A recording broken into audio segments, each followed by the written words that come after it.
Hello friends, welcome to Andersons chemistry. ഇന്ന് നമ്മൾ discuss ചെയ്യാൻ പോകുന്നത് എസ് ബ്ലോക്ക് എലമെന്റ്സ് എന്ന +1 കെമിസ്ട്രി ടെക്സ്റ്റ് ബുക്കിലെ 10ാമത്തെ ചാപ്റ്ററിനെ ആസ്പദമാക്കി മുൻകാലങ്ങളിൽ നടത്തിയിട്ടുള്ള NEET entrance questions and answers ആണ്. അപ്പോൾ നമുക്ക് ക്ലാസ്സിലേക്ക് കിടക്കാം. ദയവായി ഈ ചാനൽ സബ്സ്ക്രൈബ് ചെയ്യാൻ ആരെങ്കിലും ഉണ്ടെങ്കിൽ ദയവായി സബ്സ്ക്രൈബ് ചെയ്യുക. തൊട്ടടുത്ത് കാണുന്ന ബെൽ ബട്ടണിൽ നോട്ടിഫിക്കേഷൻസ് ഓൾ എന്ന് കൊടുക്കുന്നതിലൂടെ ഈ ചാനലിൽ അപ്ലോഡ് ചെയ്യുന്ന എല്ലാ വീഡിയോസ് നിങ്ങൾക്ക് ലഭിക്കുന്നതാണ്. ഈ വീഡിയോയുടെ പ്രത്യേകത നമ്മൾ ഇതിൽ ഗ്രൂപ്പ് 1ഉം ഗ്രൂപ്പ് 2ഉം അതായത് ആൽക്കലൈൻ മെറ്റൽസും ആൽക്കലൈൻ എർത്ത് മെറ്റൽസും നമ്മൾ ഡിസ്കസ് ചെയ്യുന്നുണ്ട്. അതുകൊണ്ട് ആദ്യത്തെ 14 ക്വസ്റ്റ്യൻസ് ആൽക്കലൈൻ മെറ്റൽസും ബാക്കി ശേഷിക്കുന്ന ചോദ്യങ്ങൾ ആൽക്കലൈൻ എർത്ത് മെറ്റൽസ് എന്ന വിഭാഗത്തിൽ നിന്നും ഉള്ളതാണ്. ഈ രണ്ട് സെക്ഷൻസ് നമ്മൾ ഒരു വീഡിയോയിൽ ചെയ്യുന്നത് കൊണ്ട് വീഡിയോ കുറച്ച് ദൈർഘ്യം കൂടാൻ സാധ്യതയുണ്ട്. ദയവായി ഈ വീഡിയോ നിങ്ങൾ അവസാനം വരെ കാണുക. നിങ്ങളുടെ വിലയേറിയ അഭിപ്രായങ്ങളും നിർദ്ദേശങ്ങളും നിങ്ങൾക്ക് താഴെ കമന്റ് ബോക്സിൽ നിങ്ങൾക്ക് നിർദ്ദേശിക്കാവുന്നതാണ്. നമുക്ക് ക്ലാസ്സിലേക്ക് കിടക്കാം. ഒന്നാമത്തെ ചോദ്യം 2017 നീറ്റിൽ ചോദിച്ച ചോദ്യമാണ്. Ionic mobility of which of the following alkaline metal ions is lowest when aqueous solution of their salts are put under an electric field? അതായത് ഈ കൊടുത്തിരിക്കുന്ന 4 ഓപ്ഷനുകളും എന്താണ്? ആൽക്കലൈൻ മെറ്റൽസ് ആണ്. ചോദ്യം എന്ന് പറയുന്നത് ഈ 4 അയോണുകൾ നമ്മൾ അക്വസ് സൊല്യൂഷൻ അതായത് ജലീയ ലായനിയിൽ എടുക്കുകയാണെങ്കിൽ ഏതിനാണ് അയോണിക് മൊബിലിറ്റി എന്ന് പറയുന്നത് ഏറ്റവും കുറഞ്ഞ അയോണിക് മൊബിലിറ്റി ഉള്ളവ ഏതെന്നാണ് ചോദ്യം. മൊബിലിറ്റി എന്ന് പറഞ്ഞാൽ എന്താണ്? സഞ്ചരിക്കുന്ന കഴിവ്, സഞ്ചരിക്കാനുള്ള കഴിവ്. ഇവയിൽ ഏതിനാണ് കുറവെന്നാണ്. ഇതിന്റെ ശരിയുത്തരം വരുന്നത് ലിഥിയമാണ് ശരിയുത്തരം. കാരണം ലിഥിയം എന്ന് പറയുന്നത് ഈ ആൽക്കലൈൻ മെറ്റൽസില് ഹൈഡ്രേഷൻ എൻതാൽപ്പി ഏറ്റവും കൂടുതലുള്ള എലമെന്റ് ആണ്. ഹൈഡ്രേഷൻ എൻതാൽപ്പി ഏറ്റവും കൂടുതലുള്ള എലമെന്റ് ആണ് ലിഥിയം. അതുകൊണ്ട് തന്നെ അവ വാട്ടർ മോളിക്യൂൾസുമായിട്ട് പെട്ടെന്ന് കമ്പൈൻ ചെയ്യും. നമ്മൾ അയോണിക് സൈസ് പരിശോധിക്കുകയാണെങ്കിൽ നമ്മളിപ്പോ ആൽക്കലൈൻ മെറ്റൽസ് എടുക്കുകയാണെങ്കിൽ lithium, sodium, potassium, rubidium, caesium ഇങ്ങനെ പോകും. അതില് down a group size of the atom increases. അപ്പോൾ ഏറ്റവും സൈസ് ചെറുതായിരിക്കുന്നത് ഏതാണ്? ലിഥിയം. സൈസ് ചെറുതായിരിക്കുന്ന ലിഥിയത്തിന് അതുകൊണ്ട് വാട്ടറുമായിട്ട് പെട്ടെന്ന് കമ്പൈൻ ചെയ്യാൻ കഴിയും. കമ്പൈൻ ചെയ്യുമ്പോൾ ഇതിന്റെ ചുറ്റും ഈ അയോണിന് ചുറ്റും വാട്ടർ മോളിക്യൂൾസ് കമ്പൈൻ ചെയ്യുമ്പോൾ ഇവിടെ സൈസ് വലുതാണ്. വാട്ടർ മോളിക്യൂൾ കാര്യം ഞാൻ പറഞ്ഞത്, അക്വസ് സൊല്യൂഷന്റെ കാര്യമാണ് ഞാൻ പറയുന്നത്. അക്വസ് സൊല്യൂഷനിൽ ഇവ വാട്ടർ മോളിക്യൂൾസുമായിട്ട് കമ്പൈൻ ചെയ്യുമ്പോൾ ലിഥിയം അയോണിന് ചുറ്റും വാട്ടർ മോളിക്യൂൾസ് വന്ന് കൂടുമ്പോൾ ഇതിന്റെ സൈസ് ഓവറോൾ സൈസ് വലുതാകും when compared to these following elements. കാരണം ഇവയ്ക്ക് താഴോട്ട് പോകുന്നതോറും ഹൈഡ്രേഷൻ എൻതാൽപ്പി കുറവാണ്.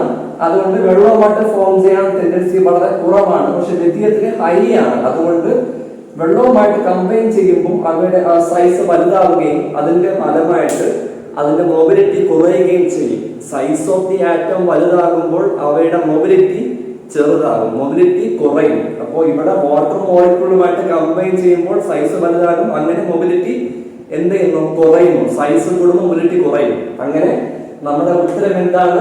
ലിഥിയം. നിങ്ങൾക്ക് മനസ്സിലായെന്ന് കരുതുന്നു. നമുക്ക് അടുത്ത ചോദ്യത്തിലേക്ക് പോകാം. രണ്ടാമത്തെ ചോദ്യം, which one of the alkaline metals form only the normal oxide N2O on heating in air? എയറുമായിട്ട് ഹീറ്റ് ചെയ്യുമ്പോൾ ഉണ്ടാകുന്ന ഓക്സൈഡുകളിൽ നോർമലായ ഓക്സൈഡ് ഈ കൊടുത്തിരിക്കുന്നവയിൽ ഏത് എന്നാണ് ചോദ്യം. ഓപ്ഷൻസ് നമുക്ക് നോക്കാം. Rubidium, potassium, lithium, sodium. ഇവയുടെ ഉത്തരം വരുന്നത്, ശരി ഉത്തരം എന്ന് പറയുന്നത് ലിഥിയമാണ്. ലിഥിയം ഓക്സിജനുമായിട്ട് കമ്പൈൻ ചെയ്യുമ്പോൾ കിട്ടുന്ന കോമ്പൗണ്ട് Li2O, ലിഥിയം ഓക്സൈഡ്. ഇതെന്ന് പറയുന്നത് നോർമൽ ഓക്സൈഡ് ആണ്. നമുക്ക് ബാക്കിയും കൂടെ നോക്കാം. സോഡിയം ആണെങ്കിൽ വരുന്നത് Na2 Na2O2. Na2O2, sodium peroxide. Sodium peroxide.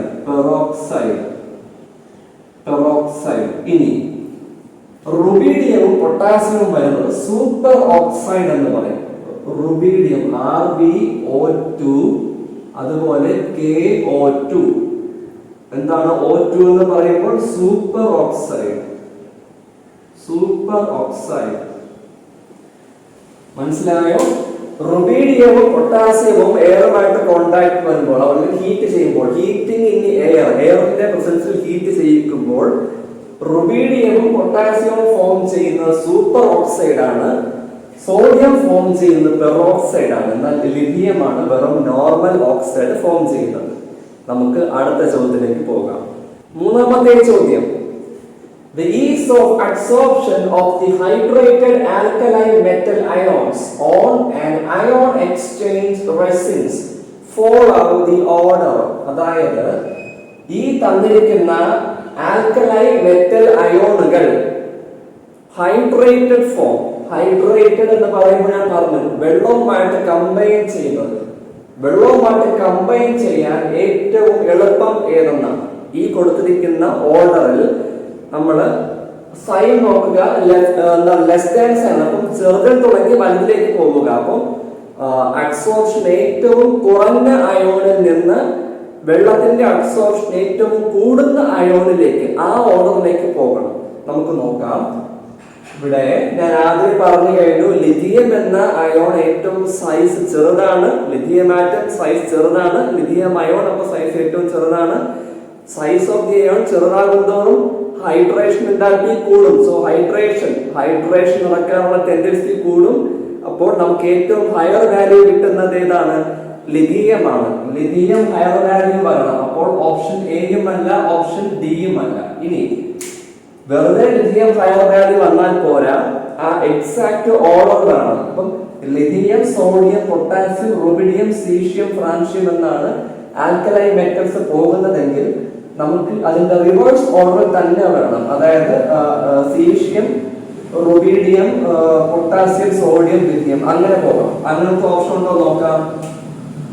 Rubidium, potassium, sodium, lithium. നമ്മുടെ ഓപ്ഷൻ ഏതാണ്? ശരി ഉത്തരം എന്ന് പറയുന്നത് ഓപ്ഷൻ ബി ആണ്. നാലാമത്തെ ചോദ്യം എന്ന് പറയുന്നതും അയോണിക് മൊബിലിറ്റിയുമായിട്ട് റിലേറ്റ് ചെയ്ത ക്വസ്റ്റ്യൻ ആണ്. നമ്മൾ തൊട്ട് മുമ്പ് പറഞ്ഞുകൊണ്ടിരിക്കുന്ന അതേ ടോപ്പിക് തന്നെയാണ്. The sequence of ionic mobility in aqueous solution is. aqueous solutionil ജലീയ ലായനിയിൽ കൊടുത്തിരിക്കുന്ന അയോണുകളിൽ മൊബിലിറ്റിയുടെ ഓർഡർ ആണ്. സൈൻ നോക്കാം, ഗ്രേറ്റർ ദാൻ ആണ്. അതായത് വലുതിൽ നിന്ന് ചെറുതിലേക്ക് പോകണം. മൊബിലിറ്റി ഏറ്റവും കൂടുതലുള്ളതിൽ നിന്ന് അതിൽ നിന്ന് ചെറുതിലേക്ക് പോകണം. അപ്പോൾ മൊബിലിറ്റി കുറയുന്നത് എപ്പോഴാണ്? ഹൈഡ്രേഷൻ കൂടുമ്പോൾ എപ്പോഴാണ് കൂടുന്നത്? സൈസ് ഓഫ് ദി അയോൺ ചുരുങ്ങുമ്പോൾ. ലിഥിയത്തിനാണ് ഏറ്റവും ഹൈഡ്രേഷൻ ഉള്ളത് നമ്മൾ പറഞ്ഞു. അപ്പൊ ലിഥിയം നമുക്കിവിടെ ഇല്ല. പക്ഷെ ലിഥിയത്തിന് അടുത്ത് വരുന്ന ആരാണ്? സോഡിയം കഴിഞ്ഞിട്ട് പൊട്ടാസ്യം കഴിഞ്ഞ് റുബീഡിയം കഴിഞ്ഞ് സീഷ്യം. അതായത് ശരി ഉത്തരം എന്ന് പറയുന്നത് ഓപ്ഷൻ ഡി ആണ്. ഓപ്ഷൻ എ അല്ല, ബി അല്ല, സി അല്ല, ഓപ്ഷൻ ഡി ആണ് നമ്മുടെ ശരി ഉത്തരം. നമ്മൾ തൊട്ട് മുമ്പ് പറയുന്ന ഹൈഡ്രേഷനും അയോണിക് മൊബിലിറ്റിയും എല്ലാം റിലേറ്റ് ചെയ്ത ക്വസ്റ്റ്യൻ ആണ് ഇത്. ഓക്കെ, നിങ്ങൾക്ക് ഇത് മനസ്സിലായെന്ന് കരുതുന്നു. നമുക്ക് അടുത്ത ചോദ്യത്തിലേക്ക് പോകാം. അഞ്ചാമത്തെ ചോദ്യം. ഇത് കാണുമ്പോൾ തന്നെ ഒരുപാടുണ്ട്. നിങ്ങൾ ഇത്തരം ചോദ്യങ്ങൾ കാണുമ്പോൾ ഒരുപാട് വായിക്കാനുണ്ടെന്ന് പറഞ്ഞ് നിങ്ങളെ വിടും. ഇത് ഞാൻ എഴുതാൻ തന്നെ ഒരുപാട് സമയം എടുത്തു. വായിക്കാൻ അത്രയും സമയം വരില്ല. ഇത് കാര്യം വളരെ സിമ്പിൾ ആണ്. ഇത് നമുക്ക് നിമിഷ നേരം കൊണ്ട് എഴുതാവുന്ന കാര്യം മാത്രമേ ഉള്ളൂ. ജസ്റ്റ് ക്വസ്റ്റ്യൻ ഒന്ന് വായിക്കാം. When a substance A reacts with water, it produces a combustible gas. കത്തുന്ന വാതകം. ഓക്കെ, നമുക്ക് അവിടെ ഹൈഡ്രോജൻ വരാം. Okay, hydrogen is our suspect. നമുക്ക് അറിയില്ല. Let it be. അടുത്തത്, and a solution of substance C in water. When another substance B reacts with this solution of C, it also produces the same gas. Okay, അവിടെ നമുക്ക് combustible gas B, അതേ B തന്നെ ഇവിടെ വരുന്നത്. B on warming, but B can produce gas B on a reaction with dilute sulfuric acid at room temperature. Okay. അപ്പോൾ sulphuric ആസിഡുമായിട്ട് react ചെയ്യുമ്പോൾ നമുക്ക് ഒരു ഗ്യാസ് ഇവോൾവ് ആകുന്നു.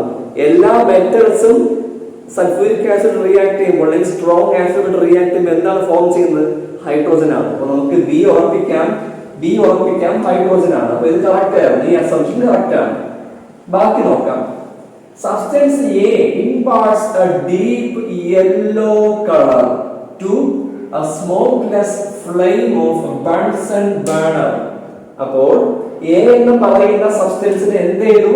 ബൺസൺ ബർണർ നമ്മൾ ഫ്ലെയിം ഇൻട്രൊഡ്യൂസ് ചെയ്തപ്പോൾ, ഫ്ലെയിം ടെസ്റ്റ് ചെയ്തപ്പോൾ ഗോൾഡൻ യെല്ലോ കളർ കിട്ടി എന്നാണ് പറയുന്നത്. Golden yellow. അപ്പോൾ എന്താണത്? സോഡിയം മെറ്റൽ ആണ്. സോഡിയം മെറ്റൽ നമ്മൾ ഫ്ലെയിം ടെസ്റ്റ് ചെയ്യുമ്പോൾ എന്ത് കളറാണ് വരുന്നത്? യെല്ലോ ആണ്, നമുക്കറിയാം.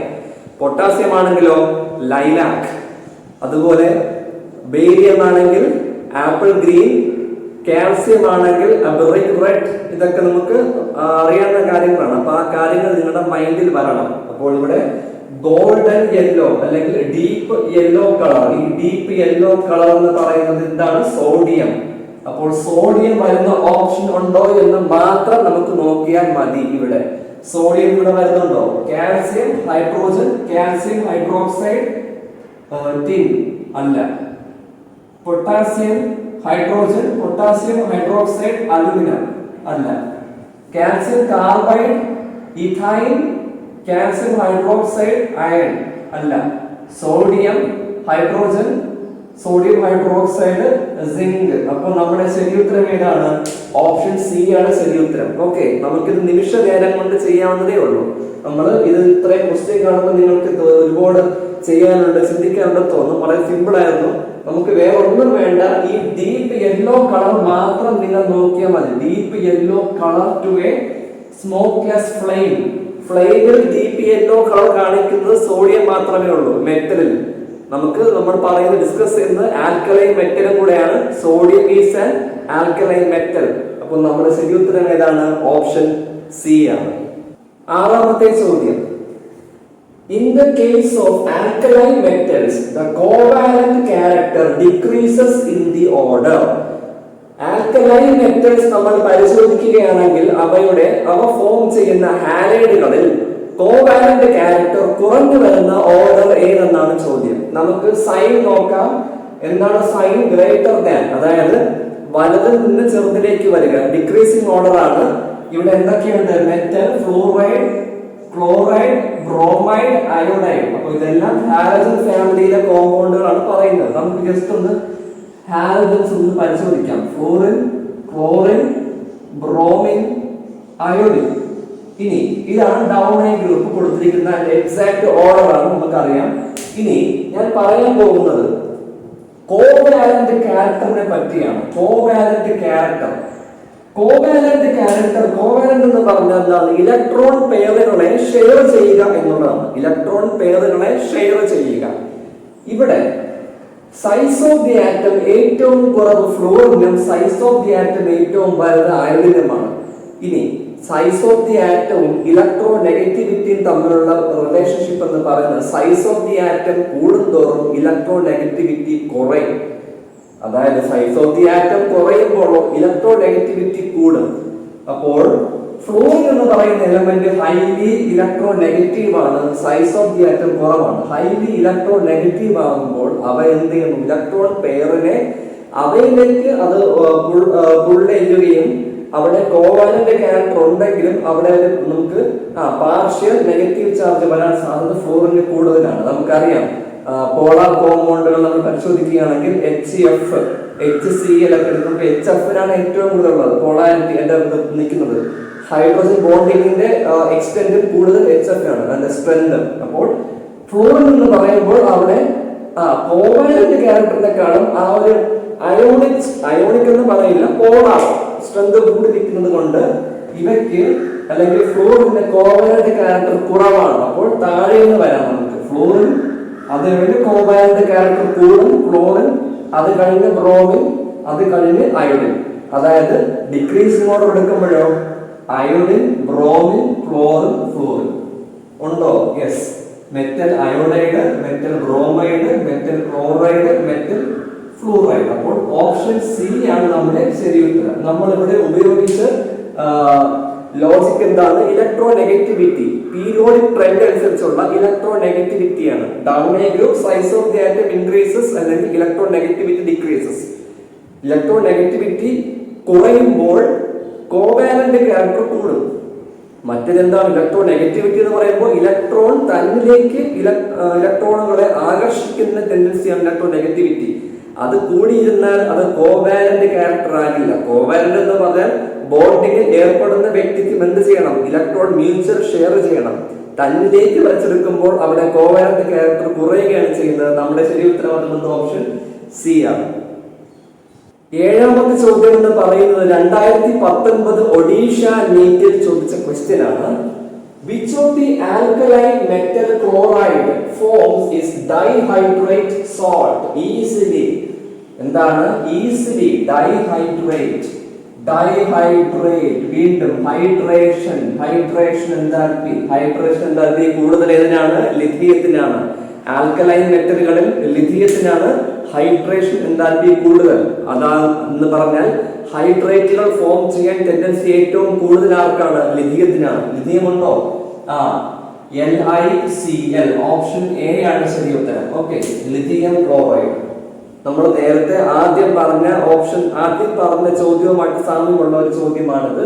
ഇവിടെ ഫോം ചെയ്യുന്നത് MCl.2H2O, അതായത് LiCl.2H2O, ലിഥിയം ക്ലോറൈഡ് ഡൈഹൈഡ്രേറ്റ് എന്ന് പറയുന്ന കോമ്പൗണ്ട് ഉണ്ടാകാൻ ആണ് ടെൻഡൻസി ഏറ്റവും കൂടുതൽ. നിങ്ങൾക്കിത് മനസ്സിലായെന്ന് കരുതുന്നു. നമുക്ക് അടുത്ത ചോദ്യത്തിലേക്ക് പോകാം. എട്ടാമത്തെ ചോദ്യവും 2019 ഒഡീഷ നീറ്റിൽ ചോദിച്ച ചോദ്യമാണ്. Crude sodium chloride obtained by crystallization of a brine solution does not contain. Brine solution എന്ന് പറഞ്ഞാൽ എന്താണ്? ബ്രൈൻ സൊല്യൂഷൻ എന്ന് പറയുന്നത് സാധാരണ ഉള്ള കോമൺ ആയ സോൾട്ട് സൊല്യൂഷനെയാണ്, ഉപ്പുവെള്ളം. ബ്രൈൻ സൊല്യൂഷൻ എന്ന് പറയുന്നത് ഉപ്പുവെള്ളത്തെയാണ്. എന്നാൽ നമ്മൾ നേച്ചറിൽ കാണപ്പെടുന്ന ബ്രൈൻ സൊല്യൂഷൻ, അതായത് അണ്ടർഗ്രൗണ്ടുകളിലും പിന്നെ സോൾട്ട് ലേക്കുകളിലും കാണപ്പെടുന്ന ബ്രൈൻ സൊല്യൂഷനിൽ നമുക്ക് സോഡിയം ക്ലോറൈഡ് മാത്രമല്ല കാണുന്നത്, വേറെയും കോമ്പൗണ്ടുകൾ കാണും. ചോദ്യം എന്ന് പറയുന്നത് ഈ കൊടുത്തിരിക്കുന്ന 4 ഓപ്ഷനുകളിൽ ഏതാണ് കാണാത്തത് എന്നാണ്. ശരി ഉത്തരം വരുന്നത് മഗ്നീഷ്യം സൾഫേറ്റ് ആണ്. കാരണം sodium sulphate, magnesium chloride, calcium sulphate, calcium chloride, okay, ഈ പറഞ്ഞ സോൾട്ടുകൾ, അതായത് ഏതൊക്കെയാണ്? Sodium sulphate, magnesium chloride, calcium sulphate, calcium chloride, ഈ പറഞ്ഞ സോൾട്ടുകളെല്ലാം തന്നെ സാധാരണ നേച്ചറിൽ കാണപ്പെടുന്ന ബ്രൈൻ സൊല്യൂഷനിൽ അടങ്ങിയിരിക്കുന്നതാണ്. എന്നാൽ മഗ്നീഷ്യം സൾഫേറ്റ് മാത്രം അവയിൽ പെടുന്നില്ല. നിങ്ങൾക്ക് ഇത് മനസ്സിലായെന്ന് കരുതും. നമുക്ക് അടുത്ത ചോദ്യത്തിലേക്ക് പോകാം. 9ാമത്തെ ചോദ്യം എന്ന് പറയുന്നത് 2013 കർണാടക നീറ്റിൽ ചോദിച്ച ചോദ്യമാണ്. In Kastner-Kellner cell for the production of sodium hydroxide. Text sodium hydroxide എന്ന് പറയുന്ന പോർഷനിൽ വരുന്ന ഒരു പ്രോസസ്സിന്റെ പേരാണ് കാസ്റ്റ്നേഴ്സ് പ്രോസസ്. അവിടെ വ്യക്തമായിട്ട് പറയുന്നുണ്ട്, നിങ്ങൾ ആ പ്രോസസ് പഠിക്കുക. കാരണം കാസ്റ്റ്നേഴ്സ് പ്രോസസ്സിനെ ബേസ് ചെയ്ത് കുറെ ക്വസ്റ്റ്യൻസ് എൻട്രൻസ് എക്സാമുകളിൽ ചോദിക്കാറുണ്ട്. ഈ ഒരു ചോദ്യം മാത്രമല്ല, ഇനിയും ചോദ്യം നമ്മൾ പരിശോധിക്കും. ഓക്കെ, ഇതില് താഴെ കൊടുത്തിരിക്കുന്ന 4 ഓപ്ഷനുകളിൽ ഏതാണ് ശരിയുത്തരം എന്നാണ്. ഒന്നാമത് നോക്കാം. Brine is electrolysed using graphite electrodes. Brine is electrolysed using graphite electrodes. അവിടെ ബ്രൈൻ സൊല്യൂഷൻ ആണ് നമ്മൾ യൂസ് ചെയ്യുന്നത്. കാസ്റ്റ്നേഴ്സ് പ്രോസസ്സിൽ ബ്രൈൻ സൊല്യൂഷൻ യൂസ് ചെയ്യും. സ്റ്റീൽ റോഡുകൾ നമ്മൾ യൂസ് ചെയ്യും, സ്റ്റീൽ ഗ്രിഡുകൾ യൂസ് ചെയ്യും. പിന്നെ ആണ് നമ്മൾ ബാക്കിയുള്ള ഇലക്ട്രോഡുകൾ യൂസ് ചെയ്യുന്നത്. ഇനി ഓപ്ഷൻ ബി നോക്കാം. Molten sodium chloride is electrolysed. Molten sodium chloride അല്ല. മോൾട്ടൺ സോഡിയം ക്ലോറൈഡ് നമ്മൾ യൂസ് ചെയ്യുന്ന പ്രോസസ്സിന് വേറെ പേരാ പറയുന്നത്. നമ്മൾ വരുന്ന ചോദ്യങ്ങളിൽ അത് പറഞ്ഞു തരുന്നതാണ്. ഓപ്ഷൻ സി നോക്കാം. Sodium amalgam is formed at mercury cathode. Mercury കാഥോഡിന് ഫോം ചെയ്യുന്നു സോഡിയം അമാൽഗം. അപ്പോൾ ഏതാണ് ശരി ഉത്തരം? ഓപ്ഷൻ സി ആണ്. നിങ്ങൾ കാസ്റ്റേഴ്സ് പ്രോസസ് നമ്മൾ നോക്കുമ്പോൾ അവിടെ ഉപയോഗിക്കുന്ന കാഥോഡ് മെർക്കുറി ആണ്. ഓക്കെ, മെർക്കുറി എന്ന കാഥോഡിന് സോഡിയം ഡെപ്പോസിറ്റ് ആകുന്നു. സോഡിയവും മെർക്കുറിയും ഫോം ചെയ്ത് സോഡിയം അമാൽഗം ഫോം ചെയ്യും. അമാൽഗം എന്ന് പറയുമ്പോൾ എന്താണ്? മെർക്കുറി കമ്പൈൻ ചെയ്യുന്നതിനെയാണ് അമാൽഗം എന്ന് പറയുന്നത്. ഈ അമാൽഗത്തെ വാട്ടറുമായിട്ട് ട്രീറ്റ് ചെയ്യിക്കുമ്പോൾ സോഡിയം ഹൈഡ്രോക്സൈഡ് ഫോം ചെയ്യുന്നു. അതാണ് കാസ്റ്റേഴ്സ് പ്രോസസ്. ടെക്സ്റ്റ് ബുക്കിൽ വളരെ വ്യക്തമായിട്ട് പറയുന്നുണ്ട്, നിങ്ങൾ അത് വായിക്കുക. ഓക്കെ, ഓപ്ഷൻ ഡി നോക്കാം. Brine is electrolysed with platinum electrodes. ഒരിക്കലും അല്ല. അപ്പൊ നമ്മുടെ ഓപ്ഷൻ ഏതാണ്? ഓപ്ഷൻ സി ആണ് ശരി ഉത്തരം. Sodium amalgam is formed at mercury cathode. Castes process നമുക്ക് വായിക്കുമ്പോൾ എന്താ കിട്ടുന്നത്? നമ്മൾ ബ്രൈൻ സൊല്യൂഷൻ എന്ന് പറയുമ്പോൾ ഉപ്പ് വെള്ളം, ബ്രൈൻ സൊല്യൂഷന് ഇലക്ട്രോലൈസിസിന് വിധേയമാക്കുകയും നമുക്ക് അതിന്റെ ഫലമായി സോഡിയം കിട്ടും. സോഡിയത്തിൽ നിന്ന് നമുക്ക് എന്ത് കിട്ടും? സോഡിയം ഹൈഡ്രോക്സൈഡ് കിട്ടും. അതായത് ബ്രൈൻ സൊല്യൂഷൻ ഇലക്ട്രോലൈസ് ചെയ്യുന്നു, നമുക്ക് സോഡിയം കിട്ടും. ഈ സോഡിയം ഡെപ്പോസിറ്റ് ആകുന്നത് മെർക്കുറി കാഥോഡിലാണ്. സോ സോഡിയം മെർക്കുറിയുമായിട്ട് ഫ്യൂസ് ചെയ്ത് സോഡിയം അമാൽഗം ഫോം ചെയ്യും. ഈ സോഡിയം അമാൽഗത്തെ നമ്മൾ വാട്ടർ, അവിടെ വാട്ടറിനെ ഫ്ലോ ചെയ്യുന്ന ഒരു പ്രോസസ് ഉണ്ട്. ആ പ്രോസസ്സിൽ വാട്ടറുമായിട്ട് സോഡിയം അമാൽഗം റിയാക്ട് ചെയ്ത് സോഡിയം ഹൈഡ്രോക്സൈഡ് കിട്ടും, മെർക്കുറി കിട്ടും. പിന്നെ ഹൈഡ്രോജൻ ഗ്യാസും ഇവോൾവ് ആകും. ഹൈഡ്രോജനും ക്ലോറിനും കാസ്റ്റേഴ്സ് പ്രോസസ്സിന്റെ ബൈ പ്രോഡക്റ്റുകളാണ്. ഇത്രയും കാര്യങ്ങൾ നിങ്ങൾ അറിഞ്ഞിരിക്കുക. നമ്മുടെ ഇവിടുത്തെ ഉത്തരം ഏതാണ്? ഓപ്ഷൻ സി ആണ്. 10ാമത്തെ ചോദ്യം, which of the following is incorrect? Which of the following statements is incorrect? താഴെ കൊടുത്തിരിക്കുന്ന 4 ഓപ്ഷനുകളിൽ ഏതാണ് ഇൻകറക്റ്റ് എന്നാണ് നമുക്ക് പരിശോധിക്കാം. Option A, pure sodium metal dissolves in liquid ammonia to give blue solution. അത് ശരിയാണ്.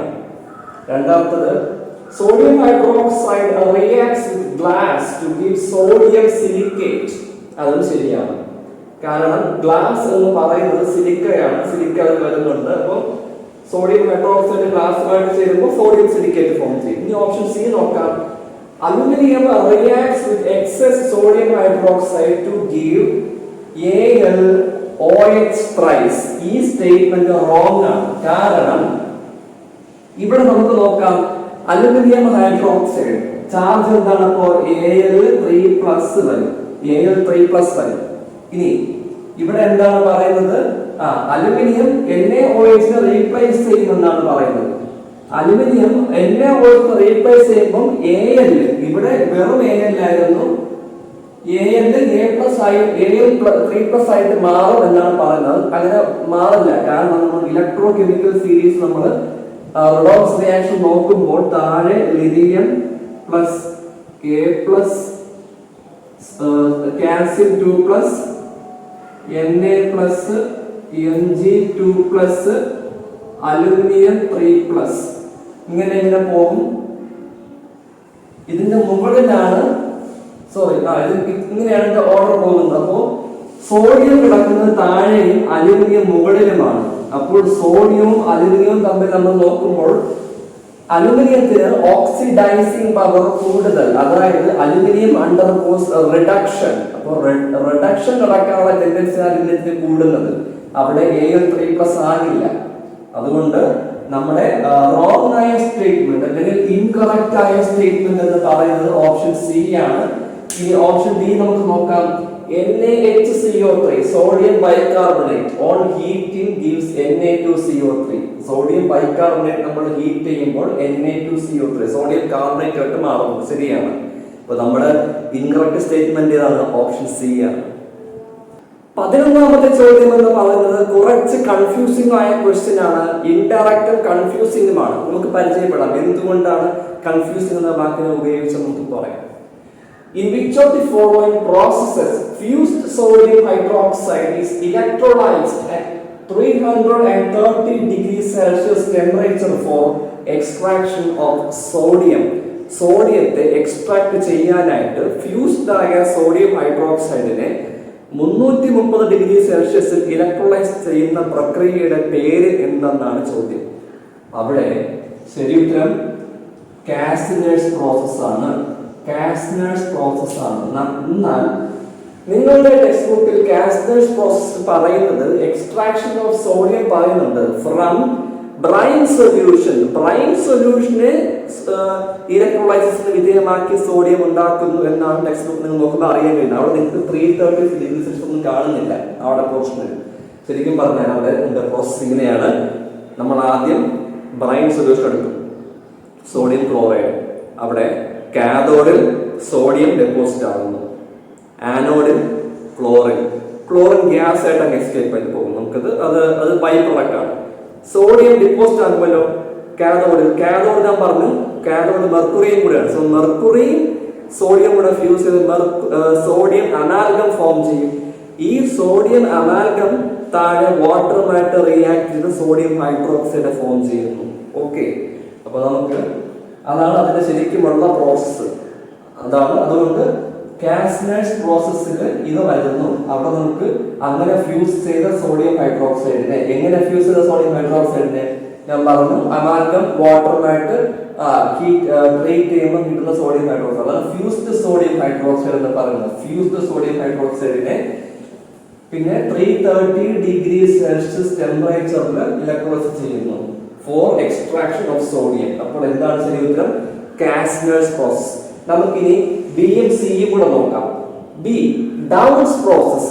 ഡൗൺസ് പ്രോസസ് എന്ന് പറയുന്നത് അതും എക്സ്ട്രാക്ഷൻ ഓഫ് സോഡിയം തന്നെയാണ്. But in Downs process they are using molten sodium chloride, not sodium chloride solution but molten sodium chloride. അവിടെ sodium chloride melt ആയി liquid സ്റ്റേറ്റിൽ ഇരിക്കുന്ന പ്യുവർ സോഡിയം ക്ലോറൈഡ് എന്നെയാണ് നമ്മൾ അവിടെ ഡയറക്റ്റ് ആയിട്ട് കറണ്ട് കൊടുക്കുന്നത്, ഇലക്ട്രോസിന് വിധേയമാക്കുന്നത്. ഏതാണ്? Downs process, molten NaCl. ഇനി ഓപ്ഷൻ സി നോക്കാം, സയനൈഡ് പ്രോസസ്. സയനൈഡ് പ്രോസസ് എന്ന് പറയുന്നത് extraction of metals such as gold and silver, സ്വർണം വെള്ളി പോലുള്ള ലോഹങ്ങളെ എക്സ്ട്രാക്ട് ചെയ്യാൻ ഉപയോഗിക്കുന്ന മെത്തേഡാണ് സയനൈഡ് പ്രോസസ്. ഈ മെത്തേഡ് നമ്മുടെ ലീച്ചിങ് എന്നൊക്കെ പറയുന്ന ഭാഗത്ത് വരുന്നതാണ്. നിങ്ങൾക്ക് എക്സ്ട്രാക്ഷൻ ഓഫ് മെറ്റൽസ് +2 ഒരു ചാപ്റ്ററിൽ അതിനെപ്പറ്റി വിശദമായിട്ട് പഠിക്കാനുണ്ട്. അവിടെ നമുക്കത് ഡീറ്റെയിൽ ആയിട്ട് പറയുന്നതാണ് ഇതിനെപ്പറ്റി. അപ്പോൾ സയനൈഡ് അല്ല, സയനൈഡ് എന്താണ്? Gold and silver. Downs process എന്താണ്? Electrolysis of molten NaCl. Castner's process ആണ് നമ്മുടെ ശരി ഉത്തരം. നിങ്ങൾക്കിത് മനസ്സിലായെന്ന് വിശ്വസിക്കുന്നു. നമുക്ക് അടുത്ത ചോദ്യത്തിലേക്ക് പോകാം. 12ാമത്തെ ചോദ്യം, which of the following is known as fusion mixture? Fusion mixture എന്ന് പറയുന്നത് ഏതൊക്കെ കോമ്പൗണ്ടുകളുടെ മിക്സ്ചർ ആണ്? നിങ്ങൾ പഠിക്കാൻ ശ്രമിക്കുക. Mixture of potassium carbonate and sodium carbonate. Mixture of K2CO3 and Na2CO3 പറയുന്നതാണ് എന്തെന്ന് പറയുന്നത്?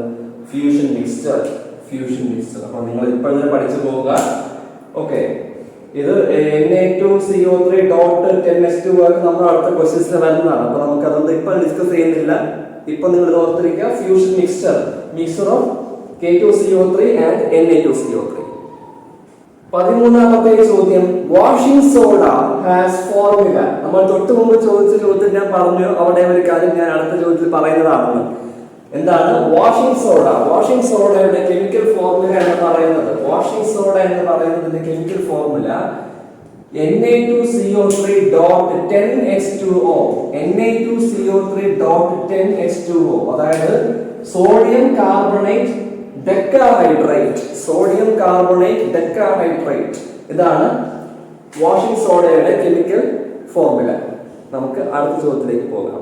14ാമത്തെ ചോദ്യം, magnesium reacts with an element X to form an ionic compound. If the ground state electronic configuration of X is 1s2, 2s2, 2p3, the simplest formula for this compound is.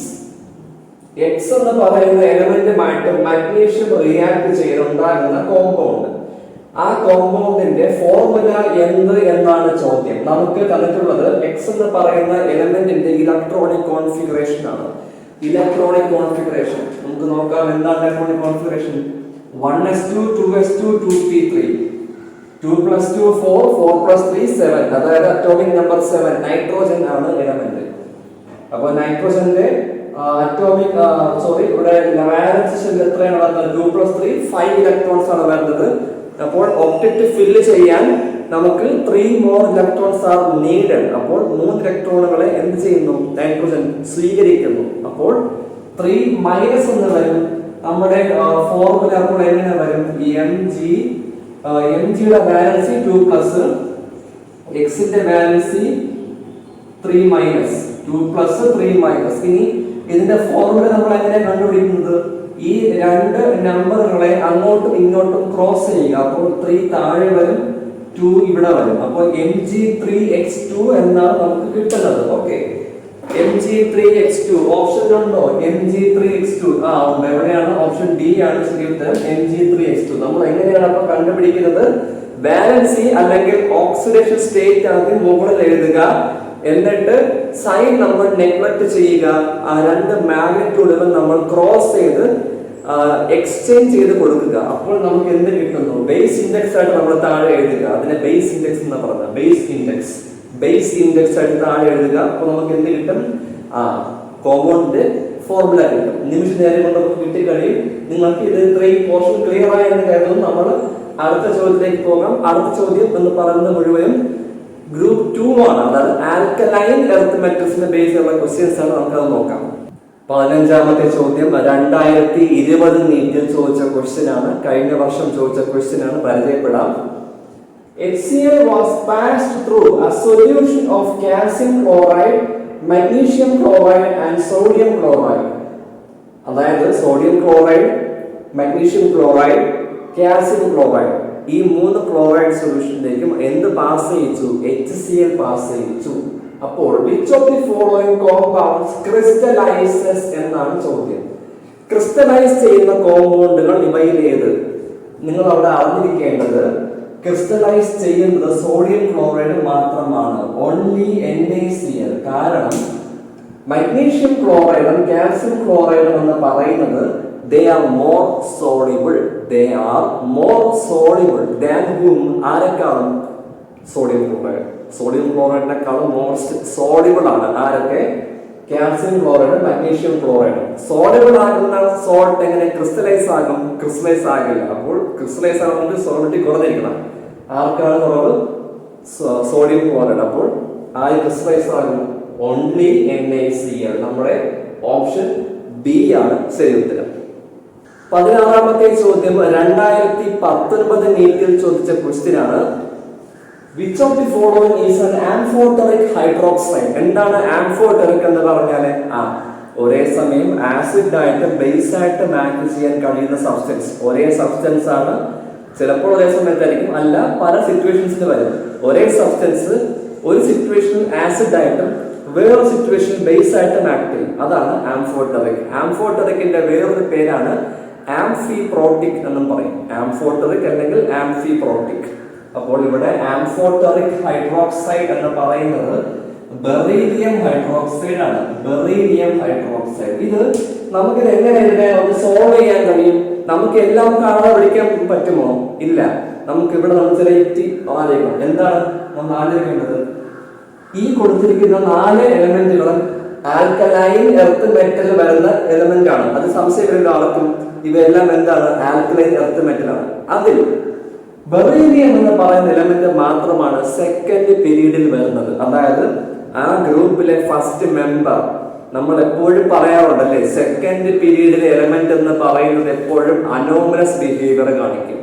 Second പീരീഡിൽ വരുന്ന lithium, beryllium, boron, carbon, nitrogen, oxygen, fluorine, neon, ഇവയെല്ലാം തൊട്ട് താഴെ അവയുടെ ബാക്കി വരുന്ന ആൾക്കാരെക്കാളും എന്തെങ്കിലും ചെറിയ അനോമലസ് ആയിട്ടുള്ള ബിഹേവിയർ കാണിക്കാൻ കേപ്പബിൾ ആയിട്ടുള്ള എലമെന്റുകളാണ്. അപ്പോൾ ഇത് നമുക്ക് അതുകൊണ്ട് ബെറീലിയം വരുന്നു. സോ നമുക്ക് അങ്ങനെ ഒരു യുക്തിയും ഇവിടെ ഉപയോഗിക്കാൻ കഴിയും. അപ്പൊ നിങ്ങൾ ഇത് ഓർത്തിരിക്കുക. ആംഫോടെറിക് എന്ന് പറഞ്ഞ ഹൈഡ്രോക്സിൽ ആണെങ്കിലും അവ ആസിഡ് ആയിട്ടും ആക്ട് ചെയ്യാൻ കഴിയും. അപ്പോൾ ഏതാണ്?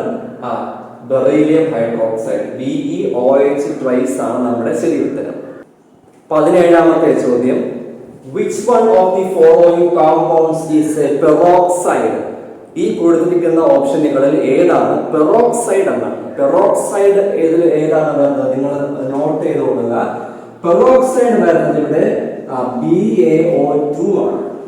BaO2 കാരണം ബേരിയം എന്ന് പറയുന്നത് ബൈവാലന്റ് ആണ്. നമുക്ക് ഹൈഡ്രോജൻ പെറോക്സൈഡ് അറിയാൻ പറ്റില്ല. ഹൈഡ്രോജൻ പെറോക്സൈഡ് H2O2 ഇവിടെ H മോണോവാലന്റ് ആയിരുന്നു, അതുകൊണ്ട് H2 വന്നു. ഇവിടെ ബേരിയം ബൈവാലന്റ് ആണ്, ഒരു ബേരിയം വരുള്ളൂ. So barium peroxide. ഇനി ബാക്കിയുള്ളവയാണെങ്കിലോ ഇവയൊന്നും പെറോക്സൈഡ് അല്ല. ഇത് നമ്മൾ മാംഗനീസ് ഡയോക്സൈഡ് എന്ന് വായിക്കും, ഇതിനെ നൈട്രോജൻ ഡയോക്സൈഡ് എന്ന് വായിക്കും. ഇനി KO2 എന്ന് പറയുന്നത് ഡയോക്സൈഡുമല്ല പെറോക്സൈഡുമല്ല. KO2ന്റെ പേരെന്ന് പറയുന്നത് പൊട്ടാസ്യം സൂപ്പർ ഓക്സൈഡ്. എന്താണ് സൂപ്പർ ഓക്സൈഡ്? സൂപ്പർ ഓക്സൈഡ് ഇതാണ് ഏത് KO2. അപ്പൊ അതും കൂടെ നിങ്ങൾ നോട്ട് ചെയ്ത് വെച്ചുകൊള്ളുക. നമ്മുടെ ഉത്തരം എന്ന് പറയുന്നത് ബേരിയം പെറോക്സൈഡ് ആണ്, പക്ഷേ KO2 എന്ന് പറയുന്നത് സൂപ്പർ ഓക്സൈഡ് ആണ്. അവിടെ നിങ്ങൾ O2 എന്ന് കാണുമ്പോൾ പെറോക്സൈഡ് ആണെന്ന് തെറ്റിദ്ധരിക്കാൻ സാധ്യതയുണ്ട്. ഇവിടെ നമുക്ക് ഓക്സിഡേഷൻ സ്റ്റേറ്റ് നോക്കുകയാണെങ്കിൽ ഇവിടെ നമുക്ക് K എന്ന് പറയുന്നത് 1+ ആണ്. ഇവിടെ സൂപ്പർ ഓക്സൈഡ് 2 ഉണ്ട്. അപ്പോ ഓരോ ഓക്സിജന്റെയും ഓക്സിഡേഷൻ സ്റ്റേറ്റ് എന്ന് പറയുന്നത് -½ ആണ്. എത്രയാണ്? -½ ആണ് സൂപ്പർ ഓക്സൈഡിന്റെ ഓക്സിഡേഷൻ സ്റ്റേറ്റ്. അപ്പോ ഇനി എത്ര ഓക്സിജൻ ഉണ്ട്? ഇവിടെ 2 ഓക്സിജൻ ഉണ്ട്. അപ്പോൾ -½ × 2 ചെയ്യുമ്പോൾ -1 വരും. അപ്പോൾ 1+ഉം 1-ഉം. സൂപ്പർ ഓക്സൈഡ് എന്ന് പറയുന്നത് KO2 ആണ്. നമ്മുടെ ശരി ഉത്തരം ബേരിയം പെറോക്സൈഡ്, ഓപ്ഷൻ ബി. 18ാമത്തെ ചോദ്യം, which of the following oxide is not expected to react with sodium hydroxide? Sodium ഹൈഡ്രോക്സൈഡുമായിട്ട് റിയാക്ട് ചെയ്യാത്തത് ഇവയിൽ ഏത് എന്നാണ് ചോദ്യം. അത് നിങ്ങൾ പ്രത്യേകം ഓർത്തു വെച്ചിരിക്കുക. വിച്ച് ഈസ് നോട്ട് എക്സ്പെക്ടഡ് എന്നാണ് ചോദിച്ചിരിക്കുന്നത്. അതായത് സോഡിയം ഹൈഡ്രോക്സൈഡ് എന്ന കോമ്പൗണ്ടുമായിട്ട് റിയാക്ട് ചെയ്യാൻ പാടില്ല. എന്താണ് sodium hydroxide? Sodium hydroxide strong base ആണ്. അപ്പോൾ സ്ട്രോങ് ബേസുമായിട്ട് റിയാക്ട് ചെയ്യണമെങ്കിൽ ആ സ്പീഷീസ് ഒരു ആസിഡ് ആയിരിക്കണം. ഇനി ഒരു വേറെ ബേസ് ആണെങ്കിലോ ബേസുമായിട്ട് ആക്ട് ചെയ്യുമോ? ഇല്ല. അപ്പോൾ നമുക്ക് അറിയേണ്ടത് ഈ 4 ഓപ്ഷനുകളിൽ ബേസിക് ആയത് ഏത് എന്നാണ്. ഇവിടെ B2O3 എന്ന് പറയുന്നത് നോൺ മെറ്റാലിക് ഓക്സൈഡ് ആണ്, അതുകൊണ്ട് തന്നെ അസിഡിക് ആണ്. അപ്പോൾ അത് റിയാക്ട് ചെയ്യും നമ്മുടെ ഓപ്ഷൻ അല്ല. ഇനി ബെറീലിയം ഓക്സൈഡ്, ബെറീലിയം നമുക്കറിയാം സെക്കൻഡ് പീരീഡ് എലമെന്റ് ആണ്, അതുകൊണ്ട് തന്നെ അനോമലസ് ബിഹേവിയർ കാണിക്കും. ഇതിന്റെ അനോമലസ് ബിഹേവിയർ എന്ന് പറയുന്നത് beryllium oxide is an amphoteric oxide. അതായത് it acts as both an acid and a base. അപ്പോൾ ബെറീലിയം ഓക്സൈഡും NaOH റിയാക്ട് ചെയ്യാൻ ചാൻസ് ഉണ്ട്. അപ്പൊ നമ്മുടെ ഓപ്ഷൻ അല്ല. ഇനി SiO2 സിലിക്കൺ എന്ന് പറയുന്നത് കാർബൺ ഫാമിലിയിൽ വരുന്നതാണ്. കാർബണിന്റെ ഓക്സൈഡ് എന്ന് പറയുന്നത് അസിഡിക് ആണ്, അതുകൊണ്ട് തന്നെ കാർബൺ ഫാമിലിയിൽ വരുന്ന സിലിക്കൺ ഡയോക്സൈഡ് എന്ത് തന്നെയാണ്? അസിഡിക് ആണ്. അപ്പോൾ ഇതും NaOH റിയാക്ട് ചെയ്യും. എന്നാൽ കാൽസ്യം ഓക്സൈഡ് എന്ന് പറയുന്നത് ശരി ഉത്തരമാണ്. കാരണം കാൽസ്യം ഓക്സൈഡ് എന്ന് പറയുന്നത് ബേസിക് ഓക്സൈഡ് ആണ്. ബേസ് എന്ന് പറയുമ്പോൾ NaOH എന്താണ്? ബേസ്. അപ്പോൾ NaOHും കാൽസ്യം ഓക്സൈഡും തമ്മിൽ റിയാക്ഷൻ നടക്കില്ല. Which is not expected to react with sodium hydroxide. Sodium ഹൈഡ്രോക്സൈഡുമായിട്ട് റിയാക്ട് ചെയ്യാൻ സാധ്യത ഇല്ലാത്തത്. അതുകൊണ്ട് ഇവയിൽ ഏതാണ്? അതെ, ഓപ്ഷൻ എ കാൽസ്യം ഓക്സൈഡ് ആണ് ശരി ഉത്തരം. 19ാമത്തെ ചോദ്യം, ഇൻ കോൺടാക്ട് വിത്ത് ബെറീലിയം, ബെറീലിയത്തെ നമ്മൾ പരിശോധിക്കുമ്പോൾ ബെറീലിയത്തെ നമ്മൾ ആസ്പദമാക്കുമ്പോൾ which one of the following statements is incorrect? താഴെ കൊടുത്തിരിക്കുന്നവയിൽ ഏതാണ് ഇൻകറക്റ്റ് എന്നാണ് ചോദ്യം. ഇവിടെ ഓപ്ഷൻ എ എന്ന് പറയുന്നത് it is rendered passive by nitric acid.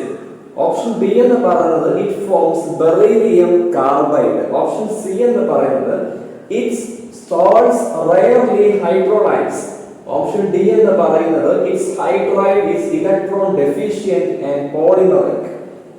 ഇവിടെ നമുക്ക് ഇൻകറക്റ്റ് ആകുന്ന സ്റ്റേറ്റ്മെന്റ് എന്ന് പറയുന്നത് ഓപ്ഷൻ സി ആണ്. its salts are rarely hydrolyzed. അത് തെറ്റാണ്. Their salts are readily hydrolyzed, not rarely but readily hydrolyzed. കാരണം ബെറീലിയം എന്ന് പറയുന്നത് സെക്കൻഡ് ഗ്രൂപ്പ് എലമെന്റിന്റെ ഏറ്റവും ടോപ്പ് മോസ്റ്റ് ഇരിക്കുന്ന എലമെന്റ് ആണ് അല്ലെ. താഴെ ബെറീലിയം, താഴെ magnesium, beryllium, magnesium, calcium, strontium, barium, radium, അങ്ങനെ പോകും. അപ്പോൾ ഏറ്റവും മുകളിലെ beryllium, size of the atom ഏറ്റവും ചെറുതാണ്, അയോണിക് സൈസും ചെറുതാണ്. സോ അയോണിന്റെ സൈസ് ചെറുതാകുമ്പോൾ അവിടെ ഹൈഡ്രേഷൻ എൻതാൽപ്പി കൂടുന്നു. സോ മോർ എക്സ്റ്റെന്റ് എന്ത് ചെയ്യുന്നു, അത് വാട്ടറുമായിട്ട് സോൾവേഷൻ ഏർപ്പെടാൻ ടെൻഡൻസി കൂടുന്നു. അപ്പോൾ they do not rarely hydrolyze, they readily hydrolyze. അപ്പോൾ നമ്മുടെ തെറ്റായ ഓപ്ഷൻ അല്ലെങ്കിൽ ഇൻകറക്റ്റ് ആയ സ്റ്റേറ്റ്മെന്റ് ഏതാണ്? ഓപ്ഷൻ സി ആണ്. നമുക്ക് അടുത്ത ചോദ്യത്തിലേക്ക് പോകാം. 20ാമത്തെ ചോദ്യം. The suspension of slacked lime in water is known as. Slaked lime വെള്ളത്തിൽ ചേരുമ്പോൾ ഉണ്ടാകുന്ന സസ്പെൻഷന്റെ പേരാണ് ചോദിക്കുന്നത്. സ്ലേക്കഡ് ലൈം എന്ന് പറയുന്നത് എന്താണ്? കാൽസ്യം ഹൈഡ്രോക്സൈഡ് ആണ്. കാൽസ്യം ഹൈഡ്രോക്സൈഡ് വാട്ടറുമായിട്ട് ഫോം ചെയ്യുമ്പോൾ കിട്ടുന്നത് നമുക്ക് മിൽക്ക് ഓഫ് ലൈം ആണ്. Milk of lime, option C, milk of lime ആണ് ശരി ഉത്തരം. ഇനി നമുക്ക് ബാക്കി നോക്കാം. Lime water. എന്താണ് ലൈം വാട്ടർ? നമ്മൾ എടുത്ത മിൽക്ക് ഓഫ് ലൈമിലെ സസ്പെൻഷൻ നമുക്ക് ഒരു പേസ്റ്റി ആയിട്ടുള്ള ഒരു മാസ് കാണും, പേസ്റ്റി മാസ് കാണും, ബാക്കി ക്ലിയർ ആയിട്ടുള്ള ഒരു സൊല്യൂഷൻ കാണും. നമ്മൾ അതിനെ ഫിൽട്ടർ ചെയ്ത് എടുക്കുമ്പോൾ ആ ക്ലിയർ സൊല്യൂഷനെ പറയുന്ന പേരാണ് ലൈം വാട്ടർ. മിൽക്ക് ഓഫ് ലൈമിന് നമ്മൾ ഫിൽട്ടർ ചെയ്തെടുക്കുമ്പോൾ കിട്ടുന്ന ക്ലിയർ സൊല്യൂഷന്റെ പേരാണ് ലൈം വാട്ടർ. ഇനി എന്താണ് ക്വിക്ക് ലൈം? ക്വിക്ക് ലൈം എന്ന് പറയുന്നത് കാൽസ്യം ഓക്സൈഡ്, CaO, അതാണ് ക്വിക്ക് ലൈം. ഓക്കെ, അപ്പൊ നമ്മുടെ ഉത്തരം കിട്ടി. നമ്മൾ ഒരു ഉത്തരം പഠിക്കുമ്പോൾ തന്നെ അതിന്റെ കറസ്പോണ്ടിങ് ആയിട്ടുള്ള ഓപ്ഷൻസിലെ നമ്മൾ കാര്യങ്ങൾ കൂടെ അറിഞ്ഞാണ് പോകുന്നത്. നിങ്ങൾക്ക് ഇത് മനസ്സിലായെന്ന് കരുതും. നമുക്ക് അടുത്ത ചോദ്യത്തിലേക്ക് പോകാം. 21ാമത്തെ ചോദ്യം. The product obtained as a result of a reaction of nitrogen with calcium carbide is. നൈട്രോജനും കാൽസ്യം കാർബൈഡുമായിട്ട് റിയാക്ട് ചെയ്യുമ്പോൾ കിട്ടുന്ന പ്രോഡക്റ്റ് ഇവയിൽ ഏത് എന്നാണ്? നമുക്ക് എഴുതി നോക്കാം. Calcium carbide CaC2 plus nitrogen N2 react ചെയ്യുമ്പോൾ നമുക്ക് ഇവിടെ കിട്ടുന്നത് CaCN2 ഒരു കാർബൺ അല്ലാതെ കിട്ടും. ഓക്കെ, CaCN2 പ്ലസ് C, ഇതാണ് നമുക്ക് കിട്ടുന്ന റിയാക്ഷൻ. CaCN2 നമുക്കിവിടെ ഉണ്ടോ? CaCN2 ഓപ്ഷൻ സി ആണ് നമ്മുടെ ശരി ഉത്തരം. CaCN2. അവസാനത്തെ ചോദ്യം മാച്ച് ദി ഫോളോയിങ് ആണ്. മാച്ച് ദി ഫോളോയിങ് നമുക്ക് ഇവിടെ ഓപ്ഷൻസ് ഒക്കെ ഉണ്ട്. A1, B2, ഇവിടെ റോമൻ നമ്പർ വരും, ഇവിടെ ABCD വരും. നമുക്കൊന്നും വേണ്ട, നമുക്ക് ജസ്റ്റ് ഇത് മാത്രം ഉത്തരം മാത്രം അറിഞ്ഞാൽ മതി. Plaster of Paris. ഏതാണ് പ്ലാസ്റ്റർ ഓഫ് പാരീസ്? CaSO4.12H2O ആണ് പ്ലാസ്റ്റർ ഓഫ് പാരീസ്. ടെക്സ്റ്റ് ബുക്കിൽ പറയുന്നുണ്ട്. ഇനി എപ്സോമൈറ്റും കീഫറായിട്ട് നമുക്ക് നോക്കാം. അവസാനം ജിപ്സം. ജിപ്സം എന്താണ്? കാൽസ്യം സൾഫേറ്റ് ഡൈഹൈഡ്രേറ്റ് ആണ്. CaSO4.2H2O ആണ് ജിപ്സം. അപ്പോൾ ഇതിങ്ങി പോകും. CaSO4.2H2O ആണ് gypsum. Plaster of Paris CaSO4.12H2O. ഇത് നിങ്ങൾ ഓർത്തിരിക്കേണ്ടത് എപ്സോമൈറ്റും കീസറൈറ്റുമാണ്. എപ്സോമൈറ്റ് എന്ന് പറയുന്നത് MgSO4.7H2O ആണ്. കീസറൈറ്റ് എന്ന് പറയുന്നത് MgSO4.H2O. ഒന്ന് ഇത് മോണോഹൈഡ്രേറ്റും ഇത് ഹെപ്റ്റാഹൈഡ്രേറ്റും. ഇവിടെ 7 molecules ഓഫ് വാട്ടർ ആണ്, ഇവിടെ 1 molecule ഓഫ് വാട്ടർ ആണ്. അപ്പോൾ എപ്സോമൈറ്റ് ഇതാണ്, കീസറൈറ്റ് ഇതാണ്, plaster of Paris CaSO4.12H2O, gypsum എന്ന് പറയുന്നത് CaSO4.2H2O. ഓക്കെ, നമുക്ക് ഇന്ന് ഡിസ്കസ് ചെയ്ത എല്ലാ ക്വസ്റ്റ്യൻസും നിങ്ങൾക്ക് മനസ്സിലായെന്ന് ഞാൻ വിശ്വസിക്കുന്നു.